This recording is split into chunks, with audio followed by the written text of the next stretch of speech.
বর্তমানে হরমুজ প্রণালীতে ইরানের ওপর দাদাগিরি দেখাতে চাইছে আমেরিকা, কিন্তু এতে পাত্তা না দিয়ে উল্টো হরমুজ প্রণালীতে নিজেদের আধিপত্য ধরে রাখছে ইরান।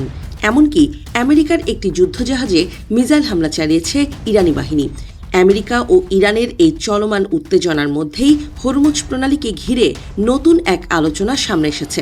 আর তা হল, ইরান কি কামিকাজি ডলফিন ব্যবহার করে মার্কিন যুদ্ধজাহাজে হামলা চালাতে পারবে? বিষয়টি প্রথমে অবাক করার মতো শোনালেও সাম্প্রতিক কিছু প্রতিবেদনের কারণে এটি আন্তর্জাতিক মহলে আলোচনার জন্ম দিয়েছে। এই ধারণা সামনে এনেছে দ্য ওয়াল স্ট্রিট জার্নাল।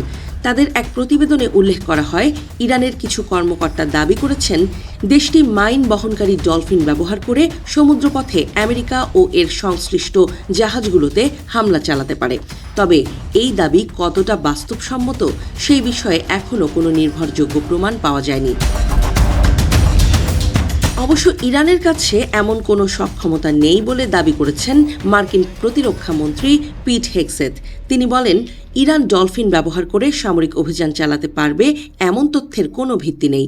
তবে আমেরিকার নিজস্ব সামরিক কর্মসূচি নিয়ে তিনি রসিকতা করে বলেন, হরমুজ প্রণালীতে আমেরিকা কামিকাজি ডলফিন ব্যবহার করে কিনা তা নিশ্চিত করে বলা যাচ্ছে না। বাস্তবে মার্কিন নৌবাহিনী দীর্ঘদিন ধরেই সামুদ্রিক প্রাণী ব্যবহার করে একটি বিশেষ কর্মসূচি পরিচালনা করছে। ইউএস মেরিন মাম্মাল নামে পরিচিত এই উদ্যোগের আওতায় কামিকাজি ডলফিন ও সি লায়নকে পানির নিচে মাইন শনাক্ত ও উদ্ধার কাজে প্রশিক্ষণ দেওয়া হয়। এই কামিকাজি ডলফিনগুলো অত্যন্ত উন্নত সোনার ক্ষমতা ব্যবহার করে অন্ধকার বা ঘোলা পানিতেও বিপজ্জনক বস্তু শনাক্ত করতে পারে। তবে গুরুত্বপূর্ণ বিষয় হল, এই কামিকাজি ডলফিনগুলো কোনোভাবেই আত্মঘাতী অস্ত্র হিসেবে ব্যবহৃত হয় না। তারা শুধু মাইন বা বিপজ্জনক বস্তু চিহ্নিত করে দেয়, যাতে পরে তা নিষ্ক্রিয় করা যায়।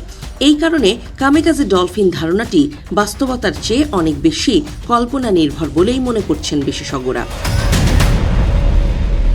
অন্যদিকে মার্কিন সংবাদ মাধ্যম সিএনএন জানিয়েছে, বর্তমানে হরমুজ প্রণালীতে জাহাজ চলাচল স্বাভাবিক করার প্রচেষ্টায় কামিকাজি ডলফিন ব্যবহার করছে না আমেরিকা। ফলে চলমান সামরিক পরিস্থিতিতে এই প্রাণীগুলোর কোনো সক্রিয় ভূমিকা নেই।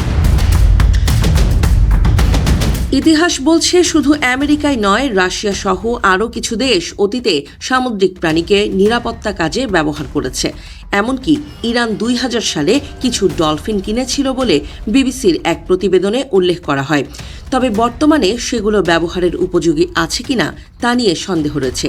পাশাপাশি ইরানের কোনো সক্রিয় ডলফিন কর্মসূচির প্রমাণও পাওয়া যায়নি। বিশেষজ্ঞরা বলছেন, কামিকাজি ডলফিন নিয়ে আলোচনা যতটা আকর্ষণীয়, বাস্তবে ততটা নয়। সামরিক ক্ষেত্রে ডলফিনের ব্যবহার থাকলেও তা মূলত সহায়ক ও প্রতিরক্ষামূলক কাজে সীমাবদ্ধ। তাই ইরান ডলফিন ব্যবহার করে সরাসরি হামলা চালাবে এমন আশঙ্কা আপাতত ভিত্তিহীন বলেই মনে করছেন সংশ্লিষ্টরা।